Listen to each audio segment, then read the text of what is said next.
Saudara Ismail Bolong telah ditahan di Rutan Bareskrim Polri sejak Rabu 7 Desember lalu. Penahanan terkait izin tambang.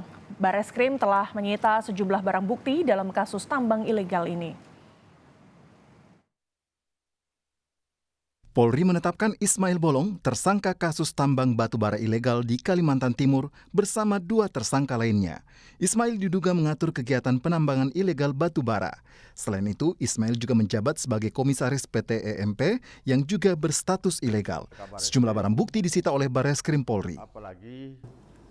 Barang bukti yang berhasil diamankan adalah sebagai berikut. Yang pertama, 36 dump truck, 3 unit handphone berikut SIM card, 3 buah buku tabungan, dan keempat, tumpukan batu bara hasil penambangan ilegal di terminal khusus dan di lokasi PKP 2B PTSB, serta 2 buah ekskavator dan 2 bandel rekening.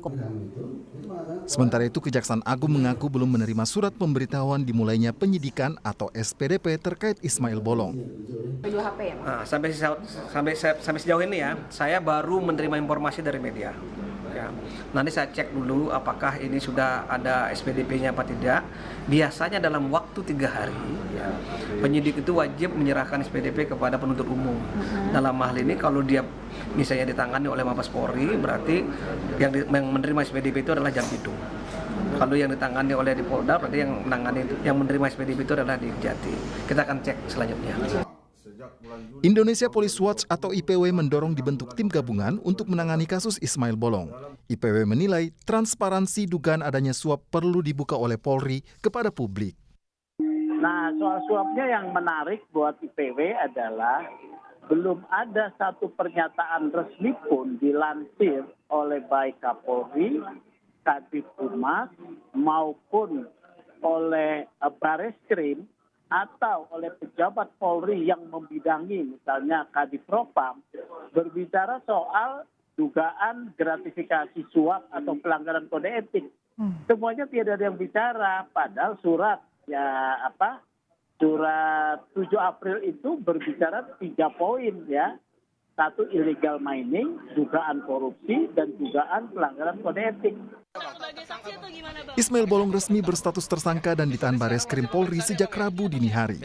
Namun, pengacara Ismail Bolong, Johannes L. Tobing, membantah kliennya menyuap perwira tinggi Polri.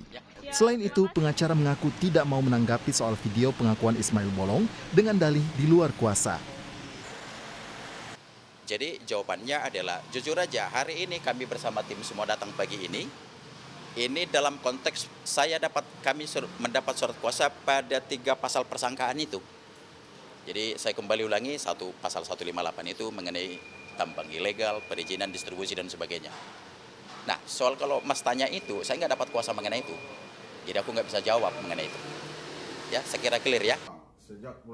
Kasus Ismail Bolong disoroti publik usai video pengakuannya atas dugaan setoran 6 miliar rupiah ke perwira tinggi Polri. Ismail lantas meralat pernyataannya terkait setoran ke perwira tinggi Polri. Tim Liputan, Kompas TV.